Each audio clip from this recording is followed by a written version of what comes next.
सोनपुर गांव में रहने वाला श्रीधर एक बहुत ही विद्वान आदमी था। पूरे गांव में वो अपनी बुद्धिमानी के कारण बहुत ही प्रसिद्ध था। श्रीधर ने गांव में रहकर ही शिक्षा प्राप्त की थी। शिक्षित होने के साथ साथ वो बहुत ही परोपकारी भी था।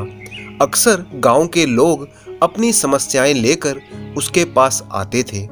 गांव वालों को विश्वास था कि श्रीधर उनकी समस्याओं का उचित समाधान बताएगा, और होता भी ऐसा ही था। एक दिन की बात है, शाम होने को थी। एक लड़का श्रीधर के दरवाजे पर खड़ा था। श्रीधर ने उसे देखा तो पूछा, क्यों भाई, क्या बात है? कोई काम है मुझसे तो बताओ। वो साधारण से कपड़े पहने हुए एक युवक दिख रहा था। वो लड़का शर्माता हुआ श्रीधर के नजदीक आया और बहुत ही सकुचाता हुआ बोला, मेरी समस्या ये है कि मैं पढ़ा लिखा नहीं हूँ। मैंने अपनी शिक्षा पर कभी भी ध्यान नहीं दिया, परंतु मैं भी समाज में सिर उठाकर सम्मान के साथ जीना चाहता हूँ, पर अब नहीं लगता कि ऐसा कभी हो पाएगा। श्रीधर बोला, अभी कोई देर नहीं हुई है। ऐसा जरूर हो सकता है यदि तुम हिम्मत ना हारो और परिश्रम करो, क्योंकि तुम में भी योग्यता है। लड़के ने कहा, लेकिन ज्ञान पाने में तो सालों लग जाएंगे। मैं इतना इंतजार नहीं कर सकता। मैं तो ये जानना चाहता हूँ कि कोई ऐसा तरीका है कि चुटकी बजाते ही प्रसिद्धि मिल जाए। श्रीधर ने कहा, प्रसिद्धि पाने का ऐसा आसान रास्ता तो कोई भी नहीं है।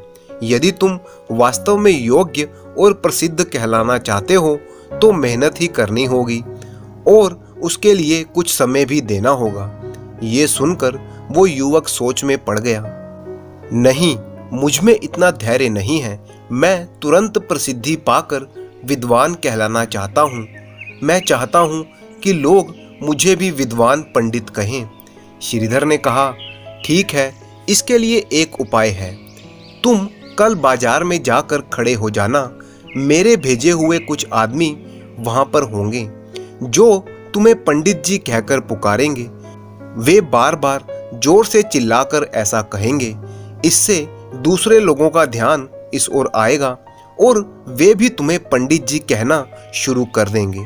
ऐसा होना स्वाभाविक भी है, लेकिन हमारा नाटक तभी सफल होगा जब तुम गुस्सा दिखाते हुए उन पर पत्थर फेंकोगे या हाथ में लाठी लेकर दौड़ना होगा तुम्हें। लेकिन सतर्क रहना, गुस्से का सिर्फ दिखावा भर करना है, किसी को चोट नहीं पहुंचानी।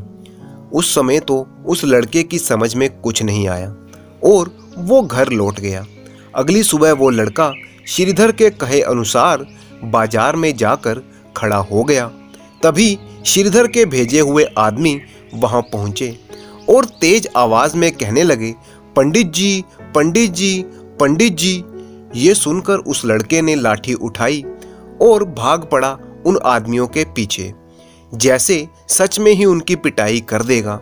श्रीधर के भेजे हुए आदमी वहां से भाग निकले, लेकिन पंडित जी का राग अलापना उन्होंने नहीं छोड़ा। कुछ देर बाद आवारा लड़कों का एक झुंड पंडित जी चिल्लाते हुए वहां पर आ धमका। अब तो बड़ा ही मजेदार दृश्य उपस्थित हो गया। वो लड़का लोगों के पीछे दौड़ रहा था और लोग पंडित जी कहते हुए नाच गाकर चिल्ला रहे थे। कुछ ही दिनों में वो लड़का पंडित जी के नाम से प्रसिद्ध हो गया। जब भी लोग उसे देखते, पंडित जी कहकर पुकारने लगते। अपनी ओर से वो लोग यह कहकर उसका मजाक उड़ाते थे कि वो लड़का उन पर पत्थर फेंकेगा या लाठी लेकर उनके पीछे दौड़ेगा। लेकिन उन्हें क्या पता था कि वो लड़का तो चाहता ही यही था। वो तो प्रसिद्ध ही होने लगा था। इसी तरह महीनों बीत गए। वो लड़का भी अब थक चुका था। वो समझ गया कि लोग उसे सम्मानवश पंडित जी नहीं कहते, बल्कि ऐसा कहकर उसका मजाक उड़ाते हैं।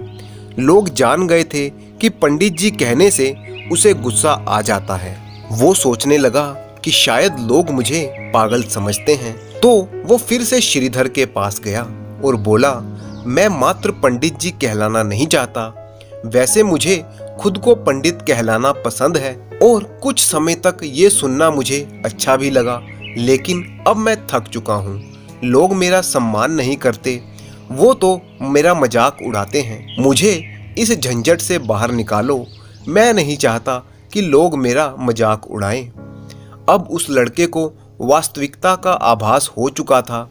उस लड़के को ये कहता देख श्रीधर हंसने लगा और बोला, मैंने तो तुम्हें पहले ही कह दिया था कि तुम बहुत समय तक ऐसा नहीं कर पाओगे। लोग तुम्हें वो सब कैसे कह सकते हैं जो तुम हो ही नहीं। क्या तुमने उन्हें मूर्ख समझ रखा है? अब तुम कुछ समय के लिए किसी दूसरे गांव में जाकर रहो। जब वापस लौटो तो उन लोगों को नजरअंदाज कर देना जो तुम्हें पंडित जी कहकर पुकारेंगे। एक अच्छे और सभ्य व्यक्ति की तरह आचरण करना। जल्दी ही लोग समझ जाएंगे कि पंडित जी कहकर तुम्हारा उपहास करने में कुछ नहीं रखा और वो ऐसा करना छोड़ देंगे। उस लड़के ने ऐसा ही किया। कुछ दिनों के लिए वो अपने किसी रिश्तेदार के पास दूसरे गांव में जाकर रहने लगा। जब वो वापस लौटा तो लोगों ने फिर से उसे पंडित जी कहकर परेशान करना चाहा, लेकिन उसने कोई ध्यान नहीं दिया। धीरे धीरे उसने लोगों को अपना असली नाम बताना शुरू कर दिया। अब लोग उसे उसके असली नाम से जानने लगे। वो लड़का खुश था कि लोग अब उसे उसके असली नाम से जानने लगे हैं। वो समझ गया कि प्रसिद्धि पाने का कोई भी सरल रास्ता नहीं होता। धन्यवाद।